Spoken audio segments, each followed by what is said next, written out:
नेहमीच्या प्रमाणे जेव्हा मी सकाळी झोपेतून उठले ते माझी नणंद मला कुठेच दिसली नाही. माझं काम उरकून जेव्हा मी दुपारी 12 वाजता माझ्या रूममध्ये आले तर माझ्या पलंगाखाली मला पाय दिसले. ते पाहून मी मात्र घाबरून मोठ्याने किंचाळले. पण मग मी नीट बघितलं तर ती माझी नणंदच होती. परंतु मला आश्चर्य या गोष्टीचं वाटलं की ती माझ्या पलंगाच्या खाली काय करत आहे. आम्ही गावाकडे राहणारे लोक होतो, त्यामुळे जुन्या काळातील परंपरेला अनुसरून आम्हीही आमच्या खाटेवर एक मोठी चादर पसरून ठेवली होती, जेणेकरून त्याखाली काहीही दिसू नये. त्यामुळे मला कळालंच नाही की माझी नणंद माझ्या पलंगाच्या खाली झोपलेली आहे. आता मी तिची जासूसी करू लागले तर मला फार आश्चर्य वाटलं. दुसऱ्या दिवशी सकाळी मी माझ्या पलंगाच्या खाली वाकून बघितलं तर आजही माझी नणंद बिनधास्तपणे झोपलेली होती. मला आश्चर्य वाटण्यासोबतच खूप विचित्र देखील वाटलं की माझे लग्न झाले आहे हे माहीत असूनही माझी नणंद रोज माझ्या पलंगाखाली येऊन का झोपते. ती काय आमचं बोलणं ऐकण्यासाठी आली होती का, की काही दुसरंच कारण होतं. पण मी माझ्या नंदेला हे कळू दिले नाही की मला माहीत आहे की ती रोज माझ्या पलंगाखाली येऊन झोपते. कारण मी जर तिला काही विचारलं असतं तर मला माहीत आहे तिने नक्कीच काहीतरी कारण सांगून माझं बोलणं टाळलं असतं. माझ्या अचानक अशा बोलण्याने ती आणखी सावध झाली असते. म्हणून मी ठरवलं होतं की मी सत्य काय आहे ते जाणून घेईल. म्हणून मी रात्री नणंदेला जेवणातून झोपेच्या गोळ्या दिल्या आणि स्वतः तिच्या जागी माझ्या पलंगाखाली जाऊन झोपले.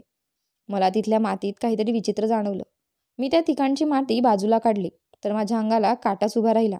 कारण तिथे एका पुरुषाचा, माझे नाव सुलोचना आहे आणि मी रामपूरसारख्या एका छोट्याशा खेड्यात राहत होते. मी माझ्या आईवडिलांची एकुलती एक मुलगी होते, त्यामुळेच ते माझ्यावर खूप प्रेम करत होते. ते माझी प्रत्येक इच्छा पूर्ण करत होते. माझ्या वडिलांनी घरी काही जनावरे पाळली होती. त्यांचं दूध विकून आमचा उदरनिर्वाह होत होता. आईने घर सांभाळले होते आणि आता ती मला तिच्यासोबत घर सांभाळायला शिकवत होती. तिचं म्हणणं होतं की ती लवकरच माझं लग्न करणार आहे आणि चांगल्या मुली या घरकाम शिकूनच सासरी जातात आणि अशा रीतीने मुलगीही तिच्या घरात आनंदी राहते. कारण प्रत्येक पुरुषाच्या हृदयाचा मार्ग त्याच्या पोटातून जातो. तसे सासरच्या घरी जाऊन सासरची मने जिंकण्याचा हाही एक मार्ग आहे. मुलगी सासरच्या घरी जाताच तिने तिच्या जबाबदाऱ्या सांभाळून काम केले पाहिजे. तेव्हाच ती सासरच्या प्रत्येक व्यक्तीच्या मनात जागा निर्माण करू शकते. आईचं बोलणं मला चुकीचं देखील वाटलं नव्हतं. आजकाल अशी प्रथाच आहे की लग्न झाल्यानंतर मेहंदी सुकण्या अगोदरच सुनेने सगळं घर सांभाळलं पाहिजे. अशा प्रकारे या सर्व लोकांच्या आवडीनिवडीची कल्पना येते आणि थोड्याच वेळात ती त्यांच्या रंगात रंगू लागते. आईने जर मनापासून सर्व काम शिकून लेकीला सासरच्या घरी पाठवलं तर भांडण होण्याचा प्रश्नच येत नाही. मी माझ्या आईच्या म्हणण्याशी 100% सहमत होते. कारण आजकाल हेच घडत होतं. मी माझ्या वैवाहिक जीवनाबद्दल फार मोठी स्वप्ने रंगवली नव्हती. कारण मला माहीत होतं मी एका गरिबाची मुलगी आहे. त्यामुळे राजवाड्यातील कुठलाही राजकुमार तर माझ्याशी लग्न करायला येणार नव्हता. मी माझ्या आयुष्यात खूप आनंदी होते.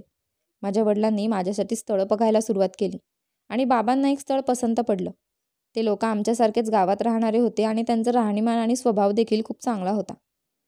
पूर्ण तपास काढल्यानंतर माझ्या वडिलांनी लग्न ठरवलं. पुढच्याच महिन्यात 20 तारखेला एकदम साध्या पद्धतीने लग्न होऊन माझी पाठवणी करण्यात आली. मी फक्त 5वीपर्यंतच शिकले होते. 6वीत शिक्षण घेण्यासाठी मला दुसऱ्या गावात जावं लागलं असतं. म्हणून मी माझं शिक्षण सोडलं आणि घरातच आईला कामात मदत करू लागले. या दरम्यान मी केव्हा मोठी झाले आणि आज माझं लग्न देखील झालं होतं आणि मला त्याची खबर देखील नव्हती. माझ्या सासरच्या घरी फक्त 2च माणसे होती. माझा नवरा आणि त्याची एक 15 वर्षांची बहीण. माझ्या नवऱ्याचं नाव अमोल होतं आणि काही वर्षापूर्वीच त्याच्या आईवडिलांचे निधन झालं होतं. मी माझ्या आईवडिलांचे घर सोडले आणि माझ्या नवऱ्याच्या घरी आले. हे घर फार मोठं नव्हतं. त्यातील सगळ्यात मोठी खोली आम्ही नवरा बायकोने घेतली होती आणि छोट्या खोलीमध्ये माझी नणंद राहत होती. खोलीपासून हाकेच्या अंतरावर एक स्वयंपाकघर होते, जिथे अन्न शिजवले जात होते आणि आवश्यक सर्व साहित्य उपलब्ध होते. माझी नणंद देखील खूप चांगली होती. मी खूप आनंदी होते. माझा आनंद 7व्या गगनाला भिडला होता जेव्हा माझा नवरा अचानक घरी आला आणि मला आनंदाची बातमी सांगितली. माझा नवरा गावच्या सरपंचाच्या गाडीवर गाडी चालवण्याचं म्हणजे ड्रायव्हरचं काम करत होता. त्यांचा मोठा मुलगा परदेशात जात होता आणि त्यामुळे त्याला ड्रायव्हरची गरज होती. त्यामुळे बाहेरच्या लोकांवर विश्वास न ठेवता त्यांनी माझ्या नवऱ्याला आपल्या मुलाचा ड्रायव्हर बनवून दुसऱ्या देशात पाठवण्याचा निर्णय घेतला होता. माझ्या नवऱ्याला यामुळे फार आनंद झाला, कारण ते तिथे चांगले उत्पन्न मिळवू शकले असते आणि काही वर्षे तिथे घालवल्यानंतर त्यांना इथे येऊन स्वतःचा व्यवसाय सुरू करायचा होता. मला त्यांची ही कल्पना खूप चांगली वाटली. पण ते गेल्यानंतर आम्ही दोघीच स्त्रिया घरात राहिलो असतो. तो विचार करून मला भीती देखील वाटत होती. परंतु आमच्या घरात कमावणारा फक्त माझा नवराच होता. त्यामुळे मला स्वतःला खंबीर व्हावं लागलं आणि मी नकार देण्याऐवजी त्यांच्या आनंदात त्यांना साथ दिली. काही दिवस काम होते आणि व्हिसा वगैरे मिळाल्यावर माझा नवरा त्यांच्या मालकासोबत दुसऱ्या देशात निघून गेले. मी आणि माझ्या नंदेने त्यांना आनंदाने निरोप दिला. काही दिवस तर चांगले गेले होते, परंतु त्यानंतर काय झालं कुणास ठाऊक. माझी नणंद खूप विचित्र वागू लागली. कधी ती मला पाहून अचानक घाबरायची, तर कधी ती माझ्याकडे रागाने पाहायची. जणू काही मी तिचं खूप वाईट केले आहे. कधी कधी तर ती एकदम बहिणीसारखी वागत होती आणि कधी तर पूर्ण अनोळखी असल्यासारखी वागायची. आणि तिच्यामध्ये हा सगळा बदल माझा नवरा गेल्यानंतरच झाला होता. सुरुवातीला तर मला असं काही जाणवलं नव्हतं. ती एक खूप आनंदी मुलगी होती, पण ती आता माझ्यापासून दूर पडत होती. जेव्हा माझ्या आईवडिलांना माझा नवरा बाहेर देशात गेल्याचं कळालं, तर ते नेहमीच मला भेटायला येत होते आणि संध्याकाळपर्यंत माझ्यापाशी थांबत होते. माझ्या वडिलांना देखील काही कामानिमित्त शहरात जावं लागलं होतं, कारण तिथे गायींचा बाजार होता. त्यामुळे माझे वडील शहरात गेल्यानंतर माझी आई माझ्याजवळ राहण्यासाठी आली. मी माझ्या आईला देखील माझ्या नंदेविषयी चांगलं सांगितलं होतं. माझा नवरा गेल्यानंतर माझी नणंद माझ्याजवळ झोपत होती, पण जेव्हापासून आई आली होती ती आपल्या खोलीत झोपत होती. मला असं वाटत होते की माझी आई इथे आलेलं त्यांना चांगलं वाटलं नाही. पण मी त्या सर्व गोष्टीला माझा गैरसमज समजत होते आणि माझ्या नंदेसोबत चांगली वागत होते. एक दिवस माझी आई मला म्हणाली की तुझी नणंद मला फार विचित्र वाटते. तू मला सांगितलं होतं की ती एक खूप चांगली मुलगी आहे आणि सगळ्यांसोबत मिळून मिसळून राहते. पण जेव्हापासून मी इथे आली आहे ती खूप विचित्र गोष्टी करताना दिसत आहे. तू जर तिला सांगितलं की मी दूध उकळायला ठेवलं आहे, लक्ष दे, तर ती मुद्दामून दुसरीकडे जाऊन उभी राहते आणि जाणून बुजून दूध उतू जाऊ देते. असंच तिने 1-2 वेळा भाजी देखील जाळली होती. मला तर असं वाटतं की तिला कुठल्या तरी गोष्टीचा राग आला आहे. कदाचित मी इथे आलेलं तिला चांगलं वाटलं नाही आणि तिला वाटते की मी लवकरात लवकर इथून परत जावे. आईचं बोलणं ऐकून मला फार वाईट वाटलं होतं. मी तिला म्हणाले की आई, तू समजते तसं काही नाही. ती रागीट अजिबात नाही.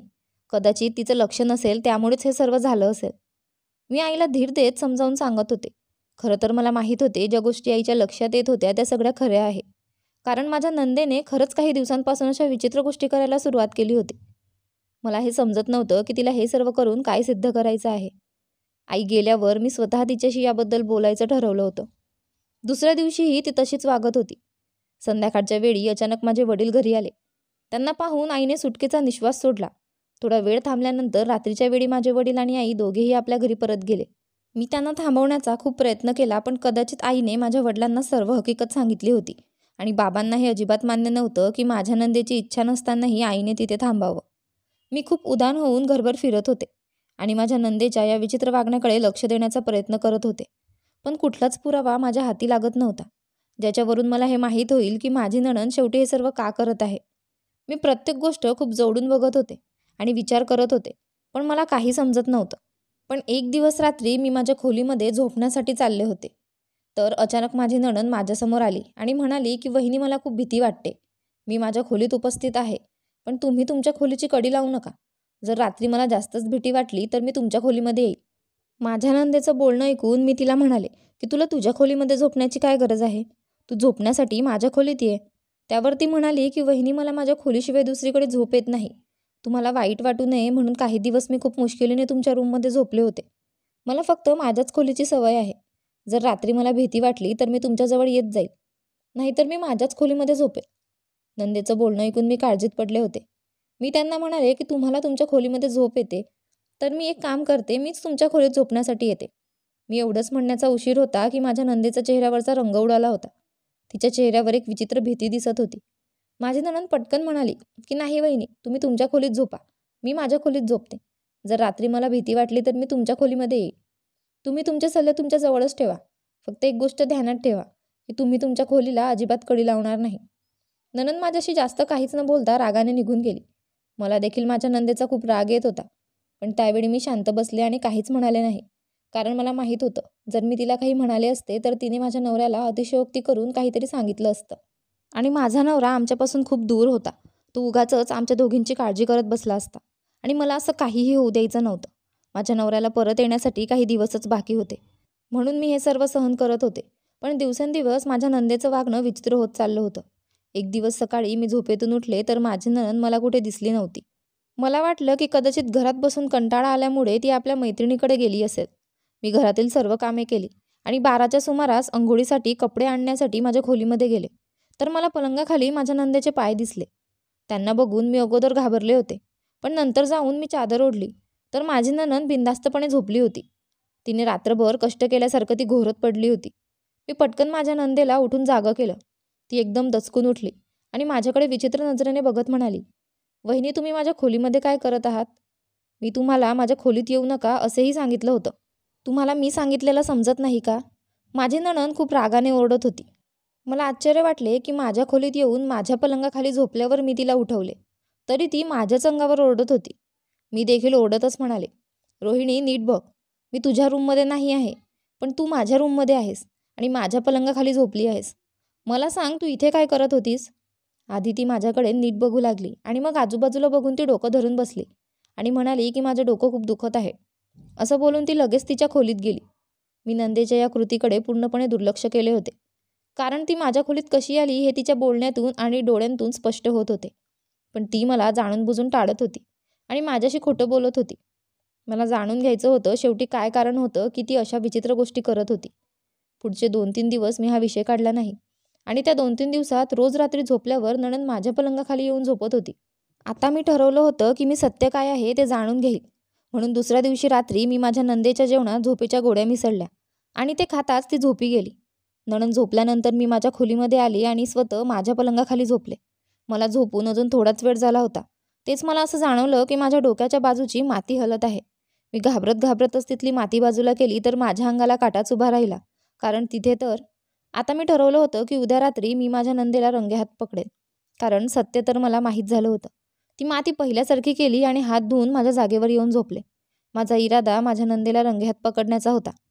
पुढचा दिवसभर मी माझ्या नंदेशी सामान्यपणे वागले होते आणि रात्र होताच मी माझे डोळे बंद करून झोपले. थोड्या वेळाने माझी नणंद खोलीमध्ये आल्याची मला चाहूल लागली, पण मी काहीच न बोलता गुपचूप पडून राहिले. मी झोपी गेले आहे याची माझ्या नंदेने खात्री करून घेतली आणि आरामशीर माझ्या पलंगाखाली जाऊन झोपली. ती आडवी होताच मी आरामात उठून बसले आणि आवाज न करता तिच्या मागे जाऊन झोपले. तिने अतिशय हिमतीने तिथली माती बाजूला काढली आणि त्याखालून बाहेर येणारी ती खास गोष्ट तिने तिच्या स्कार्फच्या ओढणीने साफ केली आणि ती यापेक्षा जास्त काही करणार त्याआधीच मी तिच्या खांद्यावर हात ठेवला. या भीतीने तिने पुन्हा ती गोष्ट लपवून ठेवली आणि पलंगाच्या खालून लगेच बाहेर आली. ती खोलीतून बाहेर जाण्याअगोदरच मी तिच्यासमोर आले आणि तिचा हात पकडत म्हणाले की हे बघ, सत्य तर मला अगोदरच माहीत होतं. आता तू तुझ्या तोंडाने सर्व सत्य आणि त्यामागील कारण सांग, नाहीतर मी तुझ्या भावाला सर्व सत्य सांगेल आणि तो कुणाबरोबर तरी तुझं लग्न लावून तुझी पाठवणी करेल. माझं बोलणं ऐकून नणंद घाबरली होती. ती म्हणाली की दादाला काही सांगू नको, मी तुम्हाला सर्व काही सांगते. माझ्या एका मैत्रिणीजवळ फोन होता आणि मी नेहमीच त्यामध्ये माझे फोटो काढत होते. माझ्या मैत्रिणीच्या घरी एक दिवस तिच्या भावाच्या ओळखीचा कोणीतरी आला आणि त्याने माझा फोटो बघितला आणि त्याच्या जवळच ठेवला. आता मी त्याला आवडू लागले होते. त्याने मला गुपचूप भेटायला देखील बोलावलं होतं. मला देखील तो आवडू लागला होता. म्हणूनच त्याने मला एक फोन दिला. ही खोली अगोदर माझी होती. दादाने लग्न झाल्यानंतर स्वतःसाठी घेतली. मला हा फोन इथून काढायचा होता, पण मला भीती होती की जर मी पकडले गेले तर, आणि इथे पकडली गेली तर तो सर्व आरोप तुमच्यावर लावेल. जेव्हा तुमची आई घरी यायची तेव्हा मला आकाशसोबत बोलता येत नव्हतं. त्याचा राग मी माझ्या पद्धतीने काढत होते. सगळं काही सांगितल्यावर माझ्या नंदेने आपली मान खाली घातली. काही दिवसांनी माझा नवरा आम्हाला भेटायला आला. तेव्हा मी त्याला संपूर्ण हकीकत सांगितली. त्याला खूप राग आला आणि त्याने आपल्या बहिणीवर हात देखील उचलला. मी मोठ्या कष्टाने त्याला नियंत्रित केले आणि म्हणाले की तो मुलगा कसा आहे ते एकदा पहा. पण तपासानंतर असे समोर आले की तो एक नंबरचा फसवणूक करणारा मुलगा आहे, जो फक्त मुलींसोबत टाइमपास करतो. खरे तर त्याच्या लग्नाला 3 वर्ष झाली होती, पण त्याला त्याची बायको आवडत नव्हती. माझ्या नवऱ्याने त्या मुलाला देखील खूप मार दिला आणि आपल्या बहिणीला सत्य सांगितले आणि ती 18 वर्षांची होताच तिचं लग्न केले आणि तिला निरोप दिला. आज मला 2 मुले आहेत आणि माझ्या नंदेला एक मुलगी आहे. ती तिच्या घरात आनंदी आहे आणि तिला चांगल्या वयात चुका होण्यापासून वाचवल्याबद्दल ती माझे खूप आभार मानते. मला सत्य कळाले नसते तर ती त्याच्यासोबत पळून जाणार होती, पण आता ती तिच्या नवऱ्यासोबत आनंदी आहे. मित्रांनो, तुम्हाला ही कथा आवडली असेल तर व्हिडिओला लाईक करा आणि RP मराठी स्टोरीज या चॅनलला सबस्क्राईब करा आणि बेल आयकॉनवर क्लिक करून ऑलवर सेट करा, म्हणजे नवीन व्हिडिओचे नोटिफिकेशन तुम्हाला लगेच मिळेल. धन्यवाद.